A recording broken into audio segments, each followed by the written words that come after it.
2024 সাল ছিল বিশ্বের উষ্ণতম বছর। বাংলাদেশে এপ্রিল মাসে ছিল রেকর্ড 26 দিনের তাপপ্রবাহ। তাপপ্রবাহে সারা দেশে প্রাণ যায় অন্তত 15 জনের। বিগত সরকার নানান কাজের কথা জানায়। হিট অফিসার নিয়োগ দেয় ঢাকা উত্তর সিটি কর্পোরেশন। পথে পথে ছিটানো হয় পানি, তবে কোনো কিছুতেই কাজের কাজ হয়নি। বরং বাড়তি লোডশেডিংয়ে, তীব্র গরমে চরম ভোগান্তিতে পড়ে সারা দেশের মানুষ। এবারও একই রকম তাপপ্রবাহের আভাস পাওয়া যাচ্ছে। গত জানুয়ারি মাসে স্বাভাবিক তাপমাত্রা সর্বনিম্ন ও সর্বোচ্চ দুটিই বেশি ছিল।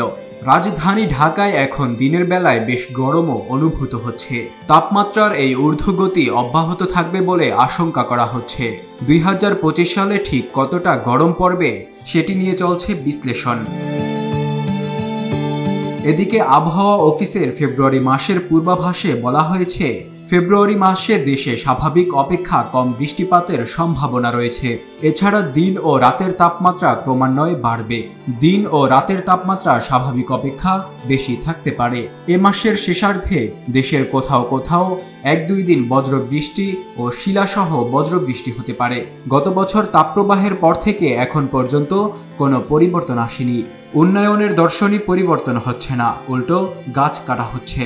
গণপরিবহন থেকে কার্বন নির্গমন হচ্ছে। আমাদের হিটের কারণ বুঝতে হবে। ঢাকার যেদিকে চোখ যায় শুধু কংক্রিট। এখন ঢাকা শহরে যদি মেসিভ সবুজায়নের পরিকল্পনা না নেওয়া হয়, তাহলে তাপপ্রবাহ থেকে বাঁচা কষ্টকর। Desk report, public post, Dhaka.